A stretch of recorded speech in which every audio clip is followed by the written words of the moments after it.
로마서 8장 14절부터 17절.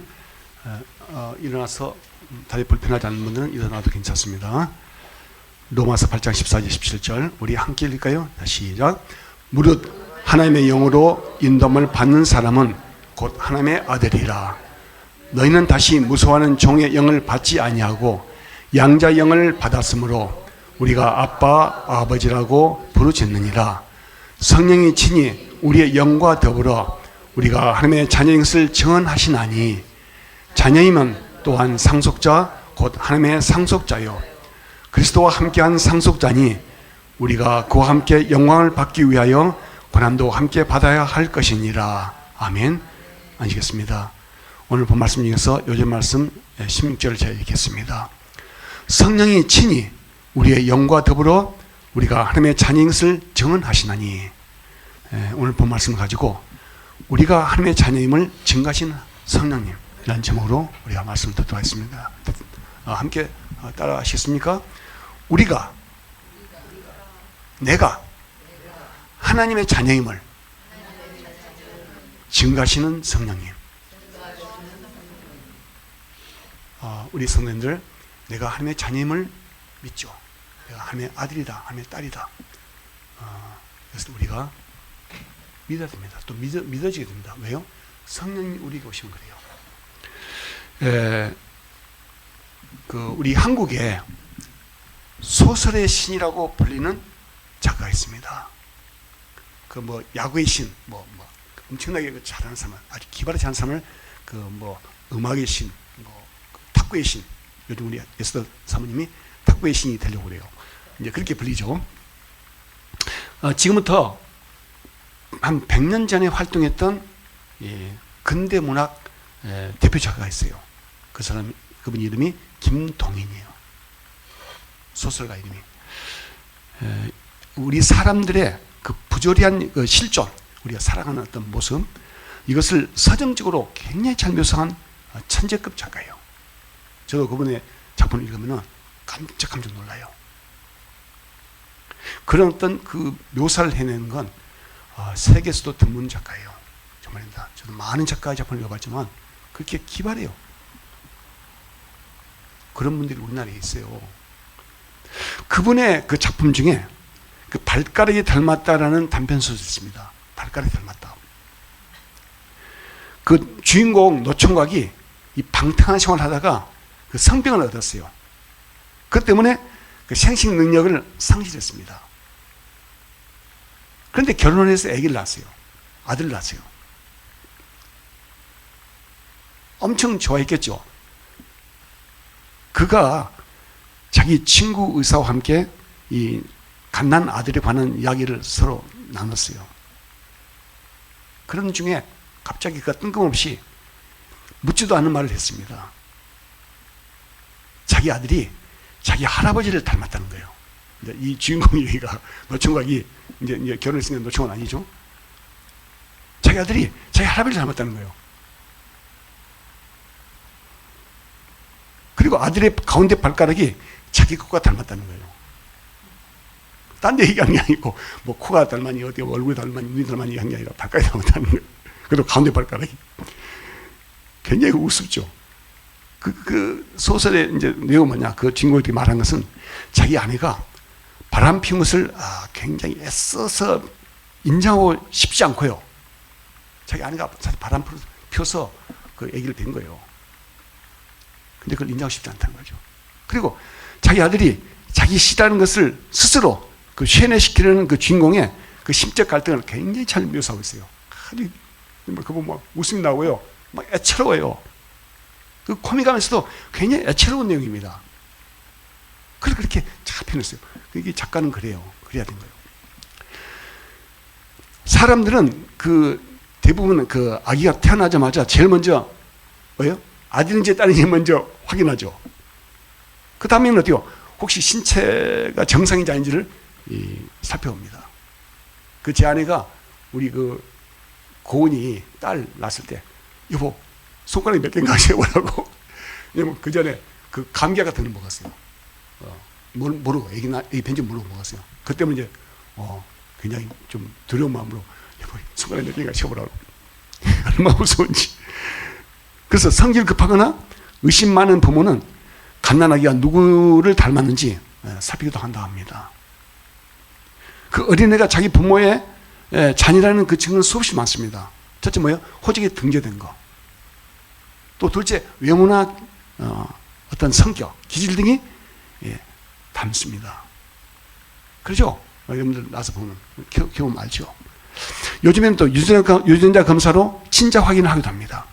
이쪽부터 시도도 못한다는 그런 속담 있지 않습니까? 부모와 자녀는 외모와 이목구비는 물론 목소리, 걸음걸이, 몸에 검은 점이 있는 것까지도 닮습니다. 우리 사모님이 여기 뭐 점이 있거든요. 그때 우리 그 큰 손녀가 여기 있어요. 그까지 닮아요. 이제 우리 아들들은 없는데 그게 손자한테 나타나요. 부모는 자녀가요 자기들의 모습을 닮은 것을 보고 굉장히 신기하고 기뻐합니다. 커가서 막 그래요. 또 심지어는 조부모, 할머니, 할아버지도요 마찬가지요.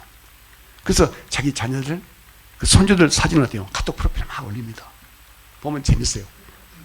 저도 어떤 분이 우리 그 알프스 배경으로 찍은 사진 보고 하트 표시했어요.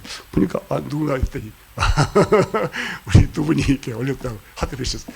저도 한번 봤어요. 그랬더니 귀여운 게 있더라고. 막 목욕한 거, 막 동영상 올리고 그래서 저도 하트 표시를 해줬어요. 부모는 자신들이 낳은 자녀를 책임지고 양육해서 결혼까지 시켜서 돈시킵니다. 결혼식 때 또 그걸 안 끝나더라고요. 특히 어머니들은 뭐예요? 손주들이 태어나면 산후조리다 뭐다 해서 매일같이 아들, 딸 집을 들락거려요. 요즘은 60대, 70대 이 부모들이 자기 아들, 딸 부부가 맞벌이 하면 손주를 보느라고 감옥살이와 중노동이 따로 없대요. 그냥 애들 붙잡혀 있어. 심지어는 막 손주를 키우다 보니까 할머니가 뭐 무릎 관절염까지 걸리고 하더라니까. 우리 그 직장 동료 그 부인이 그러더라고요. 이같이 부모와 자녀는 때려야 뗄 수 없는 관계입니다. 우리가 자녀된 증거를 억지로 찾으려고 하지 않아도 부모와 눈만 마주쳐도 서로의 마음을 읽을 만큼 부모와 자녀는 정신적으로 깊이 연결되어 있습니다. 아까 우리 아버지 있잖아요. 군대에 가서 그 어머니하고 부르려면 어머니 하면서 막 눈물 흘린대요. 근데 아버지하고 부르면 맹수면서 하대요. 눈물 안 흘린대요. 근데 우리 성경에서는 아버지가 뭐냐? 부모를 대표하는 거예요. 하지만 부모와 자녀의 관계는 완전하지 못합니다. 부모와 자녀는 서로 실망과 상처를 주고받습니다. 자라면서 그래요. 특히 큰아들 키울 때 아빠하고 큰아들하고 잘못하면 굉장히 사이가 안 좋아요. 같이 크거든요. 처음 아들 키워보니까 이게 서툴어요. 그래서 막 때리기도 하고 또 화도 내고. 근데 막내는 어디요? 안 그래요. 그만큼 성숙해서 낳기 때문에 한 4번째, 5번째는 또 이제 아빠가 나이 들어서 낳잖아요. 그러면 굉장히 관계가 좋아요. 우리 막내하고 저하고 그렇거든요. 많이 놀아주고, 어제한테 다 넘어가고. 근데 이제 막 첫째 아들 키워봐요. 막 이것저것 막 아빠가 뭐 야단치기도 하고 막. 그러니까 아들이 아빠를 피해요. 그 아들. 그런 게 많아요. 같은 어떻게 됐건 또 엄마와 딸도 마찬가지예요. 부모와 자녀는요 서로 실망과 상처를 주고받습니다. 우리가 몇 년 동안 한 7, 8년 동안 그랬던가 그 고아라법이 굉장히 논란이 있었잖아요. 그 2026년부터 시행된답니다. 자기 자녀를 어린 시절에 버렸다가 20년, 30년 후에 갑자기 나타나서 죽은 자녀의 보상금과 재산의 지분을 주장하는 나쁜 생부모도 있습니다. 그래서 그 법이 생긴 거예요. 또한 부모와 자녀의 관계는 영원하지 못합니다. 자녀는 결혼하면 부모를 일단 독립합니다. 부모는 또 죽어서 자녀를 떠납니다. 또 자녀가 먼저 떠난 경우도 있어요. 다윗이 시편에서 내 부모는 나를 버렸으나 여호와는 나를 영접하시리라고 노래한 것처럼 우리 부모는 언젠가는 어떤 행태로든 우리를 떠납니다. 그렇죠? 저도 우리 아버지는 제가 10살 때 떠나셨고 49살 떠나셨죠. 그리고 우리 어머니는 10몇 년 전에 99세에 돌아가시고 완전 떠나요.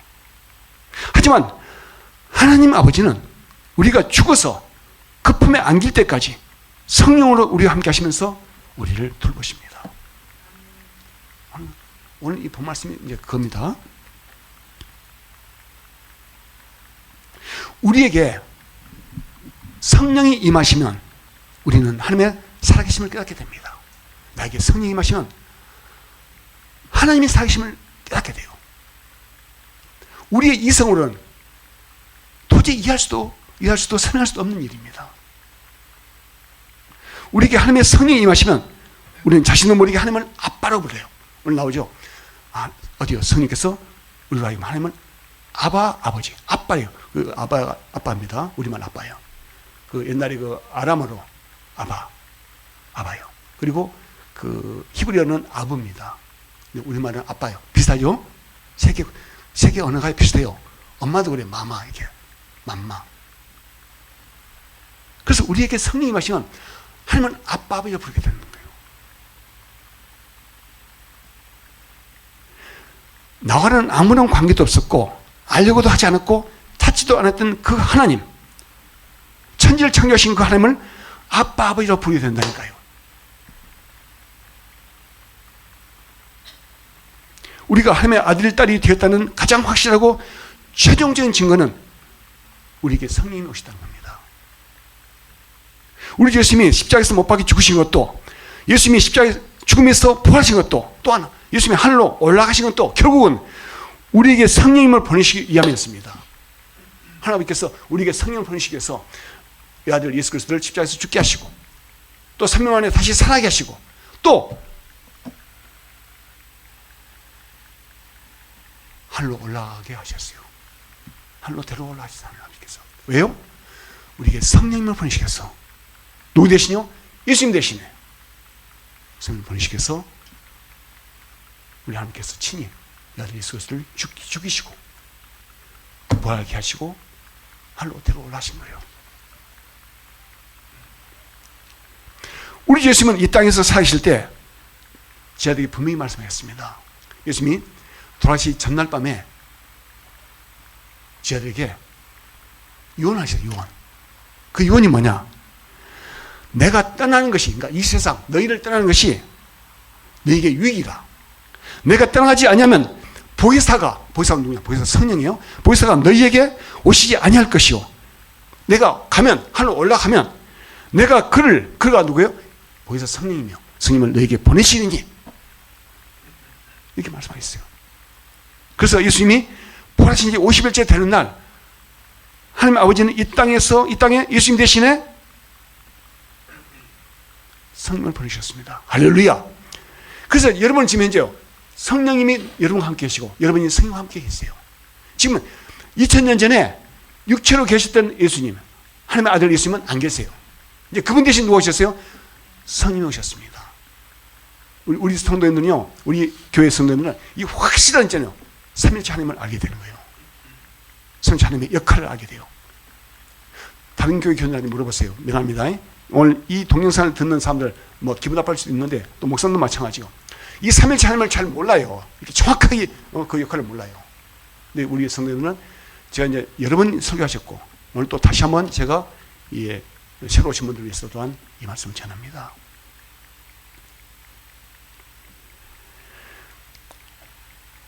그 성령님이 2000년 전, 그러니까 우리 예수님이 하늘로 올라가신 그때가 언제요? 33살에 죽으시고 하늘로 올라가시기 때문에 한번 계산해 보세요. 2025 빼기 29 하면 나옵니다. 자, 그때 우리 예수님이 하늘로 올라가신 그 일주일 후에 성령님이 이 땅에 임하셨습니다. 누구에게요? 예수님의 제자들과 120문도에게 성령이 열어오셨어요. 그 마음속에 두신 거예요.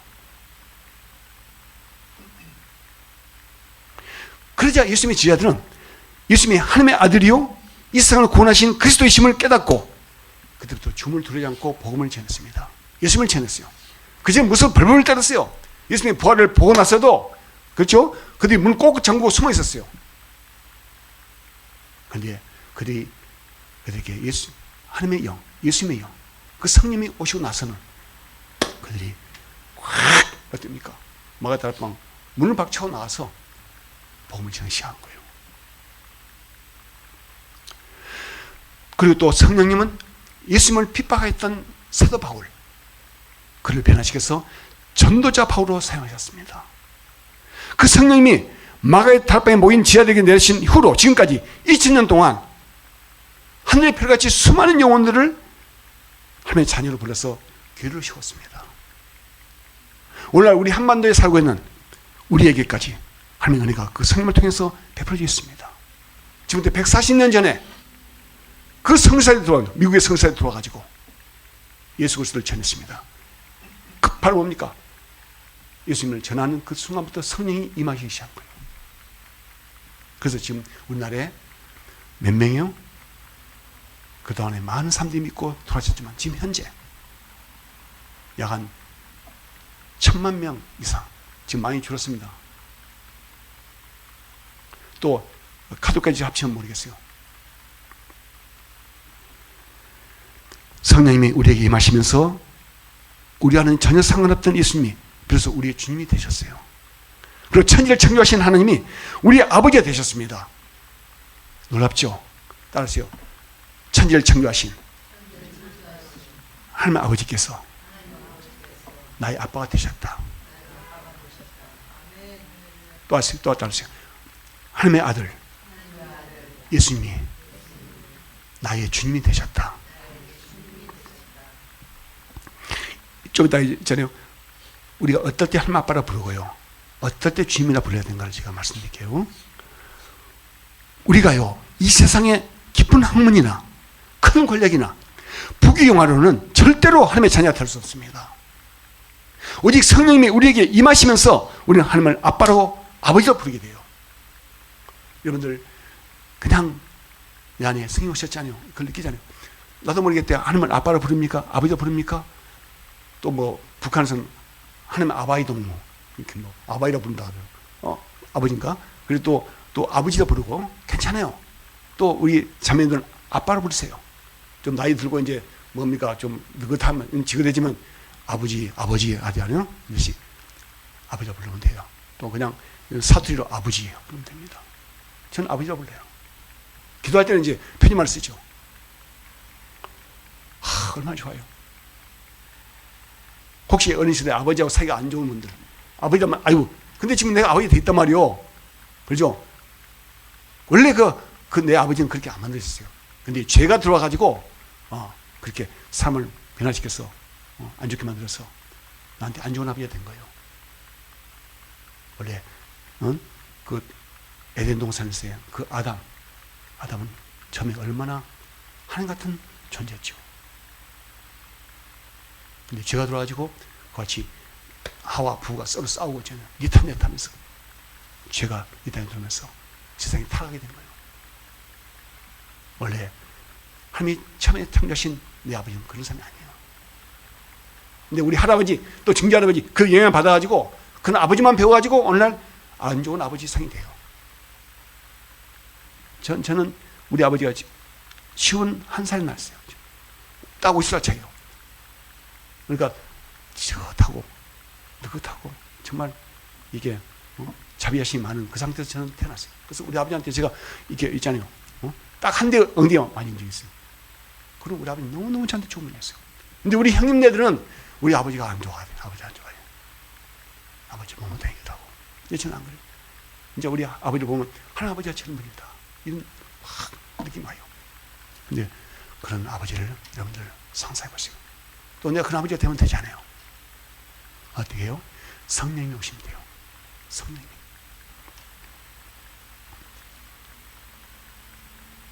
그 성령님이 이제는 어떻게 합니까? 친히 우리의 영과 더불어 우리가 하나님의 자녀인 것을 증거하시고 동시에 뭡니까? 그 성령님이 우리를 친히 전 천국까지 인도하십니다. 성령님이. 천사들이 여러분 들어가는 게 아닙니다. 성령님이 내 안에 들어오셔서 또 날 둘러싸시면서 성령님이 날 인도하시고. 그래서 보혜사신 성령님이 우리의 친구요 동반자로서 우리를 돌보시고 보살피시고 위로하시면서 인도하십니다. 예수님은 사귀실 때 지하들과 함께 이제 3년 공생을 하면서 하나님을 친히 아버지로 부르셨어요. 그리고 지하들한테도 뭐라 합니까? 하나님을 아버지로 부르라고 말씀하셨어요.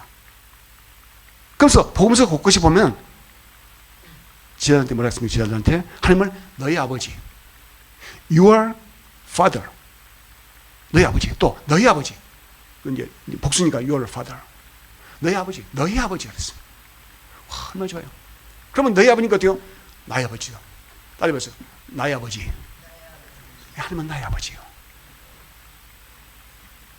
우리 부모는 우리를 낳고 키우잖아요. 그렇듯이 이 천지를 창조하셨던 그 하나님 아버지가 나의 아버지가 된다는 거예요. 우리 아버지가 된다는 거예요. 그리고 예수님 뭐라 했습니까? 주기도문에서 하늘에 계신 우리 아버지 이렇게 기도하면서 하늘에 계신 우리 아버지라고 부탁했어요. 와, 따라해보세요. 나의 아버지, 우리 아버지. 그러니까 우리한테 우리 아버지인 하나님을 우리가 그죠? 모시고 있으니까 우리 모두는 지금 이제 형제 자매예요. 우리의 육신의 부모는 혈과 육으로 우리의 부모이기 때문에 그죠? 같은 그 밑에 나온 자녀들이 같은 형제 자매 되잖아요. 피로 형제 자매 됐어요. 그런데 그보다 더 진한 건 성령이에요. 자, 우리는 천지를 창조하신 하나님이 내 아버지예요. 예수님을 통해서 우리가 하나님 아버지의 아들, 딸이 됐어요. 우리 예수님이 하나님의 친아들이에요. 우리는 이제 양자 됐어요.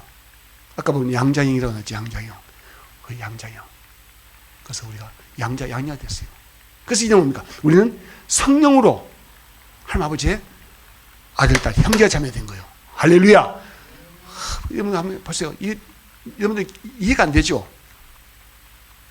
우리 엄마 아빠 집에 뭡니까? 이제 한명 기전 제사 때나 같이 모이고 하지. 또 뭐 명절 모이고 하지. 이렇게 매주 모입니까? 이거 비밀이에요. 저도 이걸 생각할 때마다 이 비밀이 크다. 이해할 수 없어요. 인간의 이성을 이해할 수 없어요. 그러죠? 우리 박 교수님 맞죠? 이해할 수 없어요. 그리고 내 형제 자매가 나한테 베푸는 그 사랑하고 비교할 수 없는 그 사랑을 내가 내 형제 교회에 있는 형제를 통해서 받고 있어요. 어마어마한 비밀입니다.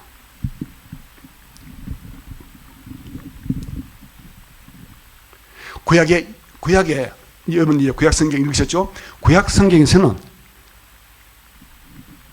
이스라엘 사람들이 그분 여호와라고 해요. 그 스스로 있는 자는 뜻인데 그 하나님을 여호와라 불렀어요. 그 여호와 이름을 함부로 못 불렀어요.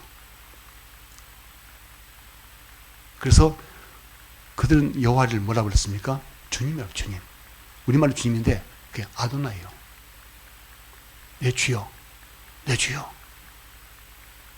주님 불렀어요.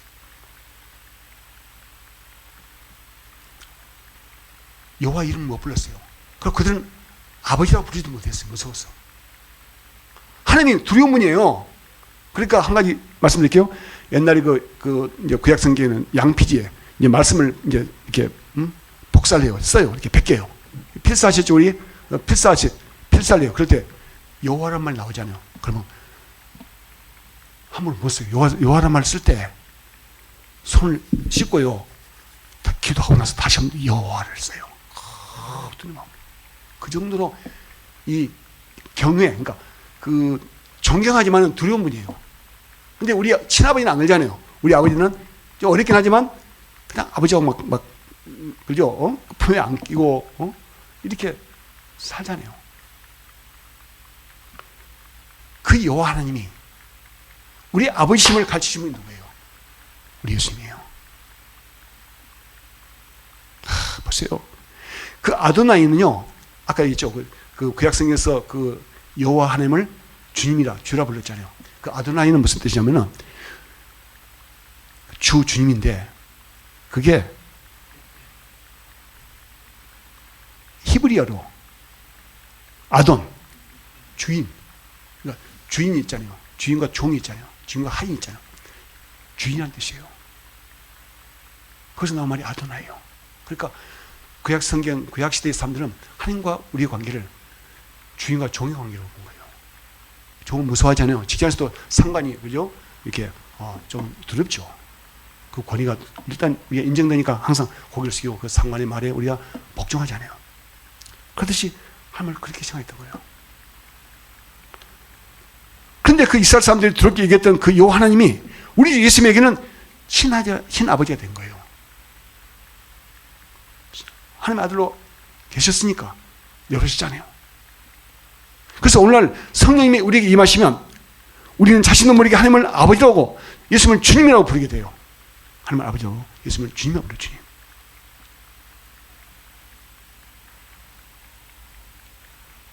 성령님은 예수님의 영이고 하나님의 영이기 때문에 그렇습니다. 하나님의 친아들 예수님 대신에 우리를 양자 삼으신 양자. 우리 예수님이 친아들이고요. 우리는 예수님 대신 성령으로 입양된 거예요. 그래서 우리는 친아들, 친딸이 된 거예요. 그래서 아까 양자 있죠. 양자의 영이 뭐냐? 성령이에요. 성령께서 그렇게 우리로 하여금 양자 양녀되게 하신 거예요. 할렐루야!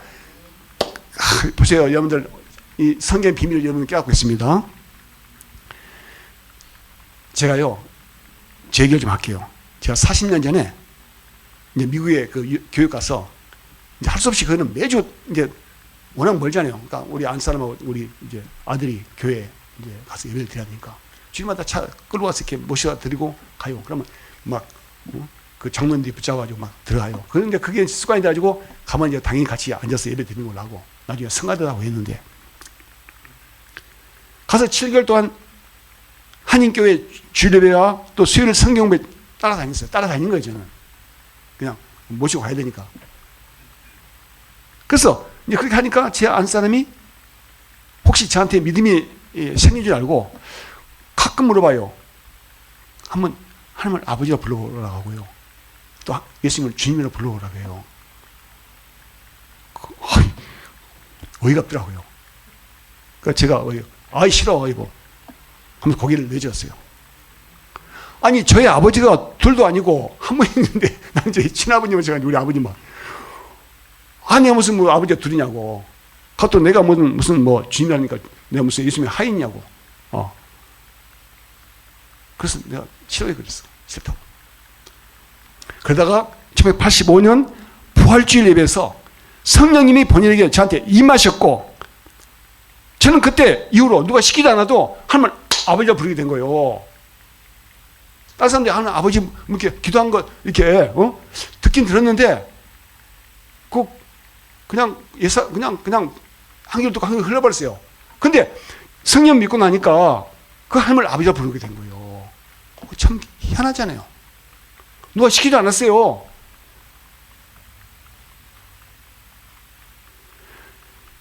사도 바울은 성령님이 우리 마음속에 들어오셔서 우리 마음에 도장을 찍어 달았어요. 사벌이 했습니다. 에베소에 보면 나옵니다. 성령의 도장을 찍었다 했어요. 그 로마 시대에 그 종은 그 주인의 소유란 이 의미로 어깨 축제 불도장을 받았습니다. 이같이 하나님 아버지는 우리를 자녀 삼으신 증거로서 우리 마음에 성령의 도장, 무슨 도장이죠? 인감 도장. 우리 하나님 인감 도장이죠. 이걸 팍 찍은 거예요, 그냥 성령으로. 그래서 나는 어때요? 하나님의 소유가 된 거예요. 하나님의 호적, 하늘나라의 호적. 그게 뭐예요? 생명책 이루게 된 거예요. 우리가 자녀 낳으면 출생소할 때 올리지 않은 호적에 똑같아요. 같이 내가 하나님의 생명책에 기록이 된 거예요. 이 믿음 없으면 안 돼요. 그리스도인이라면서 이런 믿음 없으면요, 이건 헛된 믿음이에요. 잘못된 믿음이에요.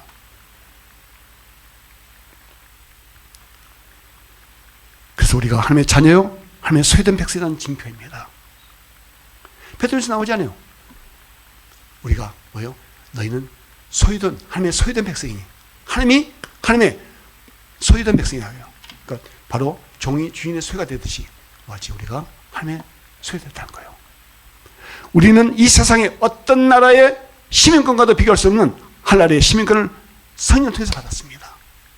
뭐 옛날에 80년대 가니까 와 미국 그 살기 좋은 나라라고 얼마나 이민 갔습니까?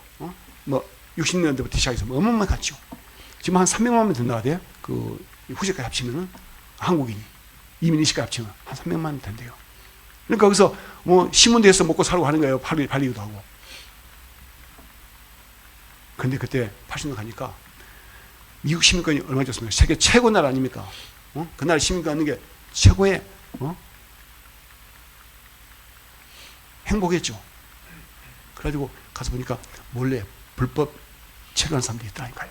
어느 집 가니까 누가 분명히 있는데 안 나와요. 그 집 친척인가 몰라. 그리고 그 방에 있더라니까, 청년이 나를 보니까. 그런데요, 하나나라 시민권, 내가 하나아버지의 자녀가 됐다. 하나 시민권이요. 이건요, 미국 시민권 아무도 아니에요.